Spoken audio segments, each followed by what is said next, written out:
ನಮಸ್ಕಾರ. ಉತ್ತರ Karnataka news round ಅಪ್ಗೆ ಸ್ವಾಗತ. ನಾನು ಹನುಮಂತ್ ದೇಶ್ಮುಖ್. ಬನ್ನಿ ಕ್ವಿಕ್ ಆಗಿ ನೋಡೋಣ ಈ ಕ್ಷಣದ ಪ್ರಮುಖ ಸುದ್ದಿಗಳನ್ನ.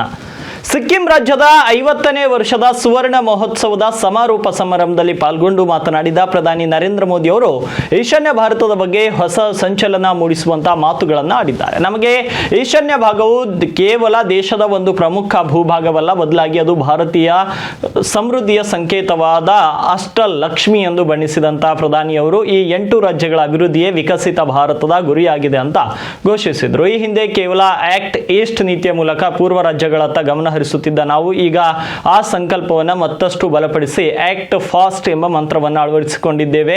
ಅಂದರೆ ಇನ್ನು ಮುಂದೆ ಈ ಭಾಗದ ಪ್ರತಿಯೊಂದು ಅಭಿವೃದ್ಧಿ ಯೋಜನೆಯು ಅತಿ ವೇಗವಾಗಿ ಅನುಷ್ಠಾನಕ್ಕೆ ಬರಲಿದೆ ಎಂಬ ಭರವಸೆಯನ್ನು ನೀಡಿದರು. ಸುವರ್ಣ ಮಹೋತ್ಸವದ ಈ ಐತಿಹಾಸಿಕ ಕ್ಷಣದಲ್ಲಿ ಸಿಕ್ಕಿಂನ ಜನತೆಯನ್ನು ಅಭಿನಂದಿಸಿದ ಮೋದಿ, ಮೂಲಸೌಕರ್ಯ ಮತ್ತು ಸಂಪರ್ಕ ಕ್ರಾಂತಿಯ ಮೂಲಕ ಈಶಾನ್ಯ ರಾಜ್ಯಗಳನ್ನು ದೇಶದ ಮುಖ್ಯವಾಹಿನಿಯ ಆರ್ಥಿಕ ಶಕ್ತಿಯನ್ನಾಗಿ ಮಾಡುವುದೇ ಕೇಂದ್ರ ಸರ್ಕಾರದ ಆದ್ಯತೆಯಾಗಿದೆ ಅಂತ ದೃಢವಾಗಿ ಹೇಳಿದರು. ಉತ್ತರಾಖಂಡ್ ವಿಧಾನಸಭೆಯ ವಿಶೇಷ ಅಧಿವೇಶನದ ಆರಂಭಕ್ಕೂ ಮುನ್ನ ಮಾಧ್ಯಮಗಳೊಂದಿಗೆ ಮಾತನಾಡಿದ ಮುಖ್ಯಮಂತ್ರಿ ಪುಷ್ಕರ್ ಸಿಂಗ್ ಧಾಮಿ ಅವರು ಮಹಿಳಾ ಸಬಲೀಕರಣದ ಕುರಿತು ಮಹತ್ವದ ಹೇಳಿಕೆಯನ್ನ ನೀಡಿದ್ದಾರೆ. ಪ್ರಧಾನಿ ನರೇಂದ್ರ ಮೋದಿ ಅವರ ದೂರದರ್ಶಿತ್ವದ ನಾಯಕತ್ವದಲ್ಲಿ 2023ರಲ್ಲಿ ಸಂಸತ್ನಲ್ಲಿ ಅಂಗೀಕಾರಗೊಂಡಿದ್ದ ಐತಿಹಾಸಿಕ ನಾರಿ ಶಕ್ತಿ ವಂದನ್ ಕಾಯ್ದೆಯನ್ನ 2029ರ ವೇಳೆಗೆ ದೇಶದಾದ್ಯಂತ ಸಂಪೂರ್ಣವಾಗಿ ಜಾರಿಗೆ ತರುವ ಗುರಿ ಹೊಂದಲಾಗಿದೆ ಅಂತ ಅವರು ಪುನರುಚ್ಚರಿಸಿದರು. ಈ ಹಿಂದೆ ಸಂಸತ್ನಲ್ಲಿ ಈ ಮಸೂದೆಯ ಚರ್ಚೆ ವೇಳೆ ಉಂಟಾದ ಅಡೆತಡೆಗಳನ್ನು ದೇಶದ ಜನತೆ ಗಮನಿಸಿದ್ದಾರೆ ಎಂದು ಬೇಸರ ವ್ಯಕ್ತಪಡಿಸಿದ ಮುಖ್ಯಮಂತ್ರಿಯವರು ಅಭಿವೃದ್ಧಿ ಹಾದಿಯಲ್ಲಿ ಇಂಥ ಅಡ್ಡಿಗಳು ಸರಿಯಲ್ಲ ಎಂದು ಅಭಿಪ್ರಾಯಪಟ್ಟರು. ರಾಜ್ಯದ ವಿಶೇಷ ಅಧಿವೇಶನದಲ್ಲಿ ಈ ಕುರಿತು ವಿಸ್ತೃತ ಚರ್ಚೆ ನಡೆಸಲು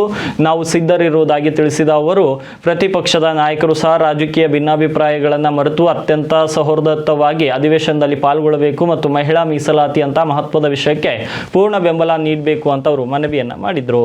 ದೆಹಲಿ ವಿಧಾನಸಭೆಯ ವಿಶೇಷ ಅಧಿವೇಶನದಲ್ಲಿ ಮಾತನಾಡಿದ ಸಚಿವ ಪರಮೇಶ್ ವರ್ಮಾ ಅವರು ಮಹಿಳಾ ಮೀಸಲಾತಿ ವಿಚಾರವಾಗಿ ಪ್ರತಿಪಕ್ಷಗಳ ವಿರುದ್ಧ ತೀವ್ರ ವಾಗ್ದಾಳಿ ನಡೆಸಿದ್ದಾರೆ. ದೇಶದ ಮಹಿಳೆಯರ ಧ್ವನಿ ಸಂಸತ್ತನ್ನು ತಲುಪಬೇಕು ಎನ್ನುವ ಉದ್ದೇಶದಿಂದ ಪ್ರಧಾನಿ ನರೇಂದ್ರ ಮೋದಿ ಅವರು ವರ್ಷಗಟ್ಟಲೆ ಅವಿರತವಾಗಿ ಶ್ರಮಿಸಿದ್ದಾರೆ. ಆದರೆ ಇಂದು ಇಡೀ ಪ್ರತಿಪಕ್ಷಗಳು ಒಂದಾಗಿ ದೇಶದ ಕೋಟ್ಯಾಂತರ ಮಹಿಳೆಯರ ಕನಸುಗಳನ್ನು ನುಚ್ಚುನೂರು ಮಾಡಲು ಸಂಚು ರೂಪಿಸಿವೆ ಅಂತ ಅವರು ಕಿಡಿಕಾರಿದ್ರು. ಮಹಿಳೆಯರ ಪ್ರಗತಿಗೆ ಅಡ್ಡಿಪಡಿಸುತ್ತಿರುವ ಇಂತಹ ಮನಸ್ಥಿತಿಗಳು ಮತ್ತು ರಾಜಕೀಯ ಪಕ್ಷಗಳನ್ನು ಖಂಡಿಸುವ ಸಲುವಾಗಿ ಸರ್ಕಾರವು ಇಂದು ಸದನದಲ್ಲಿ ಖಂಡನಾ ನಿರ್ಣಯವನ್ನ ಮಂಡಿಸಲಿದೆ ಅಂತ ವರ್ಮಾ ಅವರು ಸ್ಪಷ್ಟಪಡಿಸಿದರು. ಇನ್ನು ಮಹಿಳಾ ಸಬಲೀಕರಣದ ಹಾದಿಯಲ್ಲಿ ಅಡ್ಡಿ ಉಂಟು ಮಾಡುವವರ ವಿರುದ್ಧ ಈ ನಿರ್ಣಯವು ಪ್ರಬಲ ಸಂದೇಶ ರವಾನಿಸಲಿದೆ ಅಂತ ಅವರು ಈ ಸಂದರ್ಭದಲ್ಲಿ ತಿಳಿಸಿದರು. ಆಂಧ್ರ ಪ್ರದೇಶವನ್ನ ತಂತ್ರಜ್ಞಾನದ ಕೇಂದ್ರವನ್ನಾಗಿಸುವ ನಿಟ್ಟಿನಲ್ಲಿ ಮುಖ್ಯಮಂತ್ರಿ ಎನ್ ಚಂದ್ರಬಾಬು ನಾಯ್ಡು ಅವರು ಇಂದು ವಿಶಾಖಪಟ್ಟಣಂನಲ್ಲಿ ಗೂಗಲ್ ಕ್ಲೌಡ್ ಎಐ ಹಬ್ ನಿರ್ಮಾಣಕ್ಕೆ ಭೂಮಿ ಪೂಜೆ ನೆರವೇರಿಸುವ ಮೂಲಕ ಐತಿಹಾಸಿಕ ಚಾಲನೆಯನ್ನ ನೀಡಿದರು. ಈ ಅದ್ದೂರಿ ಸಮಾರಂಭದಲ್ಲಿ ಕೇಂದ್ರ ಸಚಿವ ಅಶ್ವಿನಿ ವೈಷ್ಣವ್, ಆಂಧ್ರ ಪ್ರದೇಶದ ಮಾಹಿತಿ ತಂತ್ರಜ್ಞಾನ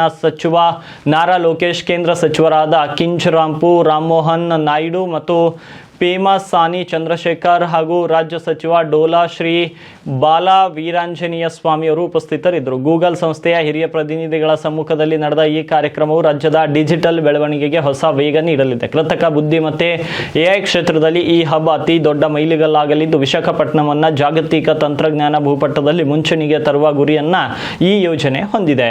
ಉತ್ತರ ಪ್ರದೇಶದ ಪೊಲೀಸ್ ದೂರ ಸಂಪರ್ಕ ಇಲಾಖೆಗೆ ಆಯ್ಕೆಯಾದ 936 ಆಪರೇಟರ್ಗಳಿಗೆ ನೇಮಕಾತಿ ಪತ್ರ ವಿತರಿಸುವ ಕಾರ್ಯಕ್ರಮದಲ್ಲಿ ಪಾಲ್ಗೊಂಡು ಮಾತನಾಡಿದ ಮುಖ್ಯಮಂತ್ರಿ ಯೋಗಿ ಆದಿತ್ಯನಾಥ್ ಅವರು ಅತ್ಯಂತ ಪಾರದರ್ಶಕ ಮತ್ತು ನ್ಯಾಯಸಮ್ಮತವಾದ ಪ್ರಕ್ರಿಯೆಯ ಮೂಲಕ ಆಯ್ಕೆಯಾದ ಎಲ್ಲ ಅಭ್ಯರ್ಥಿಗಳಿಗೆ ಅಭಿನಂದನೆ ಸಲ್ಲಿಸಿದರು. ಅಭ್ಯರ್ಥಿಗಳ ಈ ಯಶಸ್ವಿನ ಹಿಂದೆ ಶ್ರಮಿಸಿದ ಪೋಷಕರು, ಪಾಲಕರು ಮತ್ತು ಶಿಕ್ಷಕರಿಗೂ ಕೃತಜ್ಞತೆ ಸಲ್ಲಿಸಿದ ಅವರು ಅತ್ಯುತ್ತಮ ರೀತಿಯಲ್ಲಿ ನೇಮಕಾತಿ ಪ್ರಕ್ರಿಯೆಯನ್ನು ಪೂರ್ಣಗೊಳಿಸಿದ ಉತ್ತರ ಪ್ರದೇಶ ಪೊಲೀಸ್ ನೇಮಕಾತಿ ಮತ್ತು ಬಡ್ತಿ ಮಂಡಳಿ ಕಾರ್ಯವೈಖರಿಯನ್ನು ಶ್ಲಾಘಿಸಿದರು. ಕಳೆದ 9 ವರ್ಷಗಳಲ್ಲಿ ಉತ್ತರ ಪ್ರದೇಶ ಪೊಲೀಸರು 2,19,000ಕ್ಕೂ ಹೆಚ್ಚು ಸಿಬ್ಬಂದಿಗಳ ನೇಮಕಾತಿಯನ್ನು ಯಶಸ್ವಿಯಾಗಿ ಪೂರ್ಣಗೊಳಿಸಿದ್ದು, ಹಿಂದಿನ ಸೇರ್ಪಡೆಯೊಂದಿಗೆ ರಾಜ್ಯದ ಪೊಲೀಸ್ ಪಡೆಯಲ್ಲಿ ನೇಮಕಗೊಂಡವರ ಒಟ್ಟು ಸಂಖ್ಯೆ 2,20,000 ಗಡಿ ದಾಟಿದೆ ಅಂತ ಸಿಎಂ ಯೋಗಿ ಅವರು ಈ ಸಂದರ್ಭದಲ್ಲಿ ಮಾಹಿತಿಯನ್ನು ನೀಡಿದರು. ಪಶ್ಚಿಮ ಬಂಗಾಳದಲ್ಲಿ ಪ್ರಚಾರ ಮುಗಿಸಿ ಪ್ರಧಾನಿ ನರೇಂದ್ರ ಮೋದಿ ಸಿಕ್ಕಿಂಗೆ ಆಗಮಿಸಿದ್ದಾರೆ. ಗ್ಯಾಂಗ್ ಕಟ್ ನಲ್ಲಿ ಮಕ್ಕಳೊಂದಿಗೆ ಫುಟ್ಬಾಲ್ ಆಡಿರುವಂತಹ ಫೋಟೋಗಳು ಖುದ್ದಾಗಿ ಪ್ರಧಾನಿ ಅವರೇ ತಮ್ಮ ಎಕ್ಸ್ ಖಾತೆಯಲ್ಲಿ ಹಂಚಿಕೊಂಡಿದ್ದಾರೆ. ಗಾಂಗ್ಕಟ್ ನಲ್ಲಿ ಒಂದು ಸುಂದರವಾದ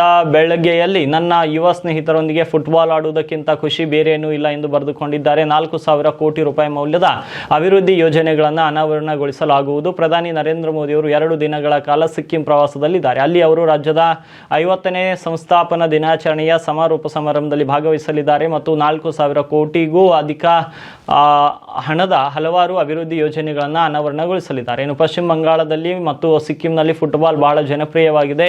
ಪಶ್ಚಿಮ ಬಂಗಾಳದ ರಾಜಧಾನಿ ಕೋಲ್ಕತ್ತಾ ಭಾರತದಲ್ಲಿ ಕ್ಲಬ್ ಫುಟ್ಬಾಲ್ಗೆ ಪ್ರಮುಖ ಕೇಂದ್ರವಾಗಿದೆ. ಇನ್ನು ಗ್ರಾಮೀಣ ಮಟ್ಟದಲ್ಲಿ ಕೂಡ ಫುಟ್ಬಾಲ್ ಕ್ಲಬ್ಗಳು ಅಸ್ತಿತ್ವದಲ್ಲಿವೆ. ತಮ್ಮ ಭೇಟಿಯ ಮೊದಲ ದಿನವಾದ ಸೋಮವಾರ ಪ್ರಧಾನಿ ನರೇಂದ್ರ ಮೋದಿ ಗಾಂಕಟ್ನಲ್ಲಿ ಮೆಗಾ ರೋಡ್ ಶೋ ನಡೆಸಿದರು. ಪ್ರಧಾನಿ ಮೋದಿ ಅವರನ್ನು ನೋಡಲು ದೊಡ್ಡ ಜನಸಮೂಹ ರಸ್ತೆಯ 2 ಬದಿಗಳಲ್ಲಿ ಸಾಲುಗಟ್ಟಿ ನಿಂತಿತ್ತು. ಇನ್ನು ಯಂಗಾಂಗ್ನಲ್ಲಿ ಇರುವ ಸಿಕ್ಕಿಂ ವಿಶ್ವವಿದ್ಯಾಲಯದ ಕ್ಯಾಂಪಸ್, ಚಂಕುಂಗ್ನಲ್ಲಿರುವ ನೇತಾಜಿ ಸುಭಾಷ್ ಚಂದ್ರ ಬೋಸ್ ಶ್ರೇಷ್ಠತಾ ವಿಶ್ವವಿದ್ಯಾಲಯದ ಆಡಳಿತ ಬ್ಲಾಕ್, ಸೋಂಚೆ ಗ್ಯಾಂಗ್ನಲ್ಲಿರುವಂತಹ ಹೆಲೆನ್ ಲೆಫ್ಟ್ಸಾ ವೈದ್ಯಕೀಯ ಕಾಲೇಜು ಮತ್ತು ಗ್ಯಾಲ್ಮಿಂಗ್ ಜಿಲ್ಲೆಯ ಡೆಂಟಮ್ ವೃತ್ತಿಪರ ಕಾಲೇಜುಗಳನ್ನು ಅವರು ಉದ್ಘಾಟಿಸಲಿದ್ದಾರೆ. ಪಂಜಾಬ್ನ ಪಟಿಯಾಲದಲ್ಲಿ ಸೋಮವಾರ ತಡರಾತ್ರಿ ಸ್ಫೋಟ ಸಂಭವಿಸಿದ್ದು ರೈಲ್ವೆ ಹಳ್ಳಿ ಹಾನಿಗೊಳಗಾಗಿದೆ ಅಂತ ಪೊಲೀಸರು ಮಾಹಿತಿ ನೀಡಿದ್ದಾರೆ. ಶಂಭು ಅಂಬಲ್ ರೈಲ್ವೆ ಹಳ್ಳಿಯಲ್ಲಿ ಸ್ಫೋಟದ ಸ್ಥಳದ ಬಳಿ ಒಂದು ಮೃತದೇಹ ಪತ್ತೆಯಾಗಿದ್ದು ತನಿಖೆ ಆರಂಭಿಸಲಾಗಿದೆ. ಆದರೆ ಸ್ಫೋಟಕ್ಕೆ ಕಾರಣವೇನೆಂದು ಸ್ಪಷ್ಟವಾಗಿಲ್ಲ. ಪೊಲೀಸರ ಪ್ರಕಾರ ಸೋಮವಾರ ರಾತ್ರಿ 10 ಗಂಟೆ ಸುಮಾರಿಗೆ ಸರಕು ರೈಲುಗಳಿಗೆ ಮೀಸಲಾಗಿರುವಂತಹ ರೈಲ್ವೆ ಹಳ್ಳಿಯ ಬಳಿ ಸ್ಫೋಟ ಸಂಭವಿಸಿದೆ. ಸ್ಫೋಟದ ನಂತರ ಪೊಲೀಸ್ ಉಪ ಮಹಾನಿರ್ದೇಶಕ ಡಿಐಜಿಪಿ ಮತ್ತು ಪಟಿಯಾಲ ಹಿರಿಯ ಪೊಲೀಸ್ ವರಿಷ್ಠಾಧಿಕಾರಿ SSP ಸೇರಿದಂತೆ ಹಿರಿಯ ಪೊಲೀಸ್ ಅಧಿಕಾರಿಗಳು ಸ್ಥಳಕ್ಕೆ ಆಗಮಿಸಿದ್ದಾರೆ. ಸರ್ಕಾರಿ ರೈಲ್ವೆ ಪೊಲೀಸರು ಮತ್ತು ರೈಲ್ವೆ ರಕ್ಷಣಾ ಪಡೆ ತಂಡಗಳು ಕೂಡ ತನಿಖೆಗಾಗಿ ಸ್ಥಳಕ್ಕೆ ತಲುಪಿದವು. ವಿಧಿವಿಜ್ಞಾನ ತಜ್ಞರ ತಂಡವು ಮಾದರಿಗಳನ್ನು ಸಂಗ್ರಹಿಸಲು ಅಲ್ಲಿಗೆ ತಲುಪಿತು. ಇನ್ನು ಕಡಿಮೆ ತೀವ್ರತೆಯ ಸ್ಫೋಟ ಸಂಭವಿಸಿದೆ ಎಂದು ಪಟಿಯಾಲ SSP ವರುಣ್ ಶರ್ಮಾ ಅವರು ಹೇಳಿದ್ದಾರೆ. ಹಳ್ಳಿಗಳ ಬಳಿ ಪತ್ತೆಯಾದ ಶವದ ಬಗ್ಗೆ ಕೇಳಿದಾಗ ಈ ಬಗ್ಗೆ ತನಿಖೆ ನಡೆಸಲಾಗುತ್ತಿದೆ ಎಂದು ಅವರು ಹೇಳಿದರು. ಆದರೆ ಶವವು ಛಿದ್ರಗೊಂಡ ಸ್ಥಿತಿಯಲ್ಲಿದೆ ಅಂತ ಅವರು ತಿಳಿಸಿದ್ದರು. ಜನವರಿ ಆರಂಭದಲ್ಲಿ ಪಂಜಾಬ್ನ ಫತೇಗರ್ ಸಾಹಿಬ್ ಜಿಲ್ಲೆಯ ಸಿರ್ಹಿಂದ್ನಲ್ಲಿರುವಂತಹ ಸರಕು ಸಾಗಣೆ ಕಾರಿಡಾರ್ ಕೂಡ ಆಗಿರುವಂತಹ ರೈಲ್ವೆ ಹಳ್ಳಿಯಲ್ಲಿ ಸ್ಫೋಟ ಸಂಭವಿಸಿತ್ತು. ಈ ಘಟನೆ ಜನವರಿ 24ರಂದು ಗಣರಾಜ್ಯೋತ್ಸವಕ್ಕೆ ಕೇವಲ 2 ದಿನಗಳ ಮೊದಲು ನಡೆದಿದ್ದು ಲೋಕೋ ಪೈಲಟ್ ಗಾಯಗೊಂಡರು. ಜಾಗತಿಕ ಇಂಧನ ಪೂರೈಕೆಯ ಜೀವನಾಡಿಯಾಗಿರುವಂತಹ ಹಾರ್ಮುಜ್ ಜಲಸಂಧಿಯನ್ನ ಪುನಃ ತೆರೆಯುವ ಮೂಲಕ ಸಮರಕ್ಕೆ ಪೂರ್ಣ ವಿರಾಮ ಹಾಕಲು ಇರಾನ್ ಸರ್ಕಾರ ಮಹತ್ವದ ಹೆಜ್ಜೆ ಇಟ್ಟಿದೆ. ಈ ಸಂಬಂಧ ಅಮೆರಿಕಕ್ಕೆ ಹೊಸ ಪ್ರಸ್ತಾವನೆಯನ್ನ ಕಳಿಸಲಾಗಿದ್ದು ಯುದ್ಧದ ಕಾರ್ಮೋಡಗಳ ನಡುವೆ ಶಾಂತಿಯ ಕಿರಣ ಮೂಡಿದೆ. ಇರಾನ್ನ ಈ ಪ್ರಸ್ತಾವನೆಯ ಅತ್ಯಂತ ಪ್ರಮುಖ ಅಂಶವೆಂದರೆ ಹಾರ್ಮುಜ್ ಜಲಸಂಧಿಯ ಮೇಲಿನ ದಿಗ್ಬಂಧನವನ್ನು ತೆಗೆದುಹಾಕುವುದು. ವಿಶ್ವದ ತೈಲ ಪೂರೈಕೆಯ ಬಹುಪಾಲು ಈ ಮಾರ್ಗದ ಮೂಲಕವೇ ನಡೆಯುವುದರಿಂದ ಇರಾನ್ನ ಈ ನಿರ್ಧಾರವು ಜಾಗತಿಕ ತೈಲ ಬೆಲೆ ಇಳಿಕೆಗೆ ಮತ್ತು ಆರ್ಥಿಕ ಸ್ಥಿರತೆಗೆ ದೊಡ್ಡ ಮಟ್ಟದಲ್ಲಿ ಸಹಕಾರಿಯಾಗಲಿದೆ. ಇನ್ನು ಪರಮಾಣು ಮಾತುಕತೆಗಳಿಗಿಂತ ಮೊದಲು ವ್ಯಾಪಾರ ಮಾರ್ಗವನ್ನು ಸುಗಮಗೊಳಿಸಲು ಇರಾನ್ ಬಯಸಿದೆ. ಕೇವಲ ರಸ್ತೆಯನ್ನು ತೆರೆಯುವುದಷ್ಟೇ ಅಲ್ಲದೆ ಅಮೆರಿಕ ಮತ್ತು ಇರಾನ್ ನಡುವಿನ ಸುದೀರ್ಘ ಸಂಘರ್ಷಕ್ಕೆ ಶಾಶ್ವತ ಅಂತ್ಯ ಹಾಡುವ ಹಾಗೂ ದೀರ್ಘಾವಧಿಯ ಕದನ ವಿರಾಮವನ್ನು ಪೋಷಿಸುವ ಪ್ರಸ್ತಾವನೆಯನ್ನ ಇರಾನ್ ಮುಂದಿಟ್ಟಿದೆ. ದಿಗ್ಬಂಧನ ತೆರವುಗೊಂಡ ನಂತರವೇ ಪರಮಾಣು ಮಾತುಕತೆಗಳನ್ನು ಆರಂಭಿಸೋಣ ಎಂಬುದು ಇರಾನ್ನ ನಿಲುವಾಗಿದೆ. ಇವಾಗಿದ್ದು ಈ ಕ್ಷಣದ ಪ್ರಮುಖ ಸುದ್ದಿಗಳು. ಮತ್ತೆ ಭೇಟಿಯಾಗ್ತೀನಿ ಮಧ್ಯಾಹ್ನದ ನ್ಯೂಸ್ ಬುಲೆಟಿನ್ ನಲ್ಲಿ.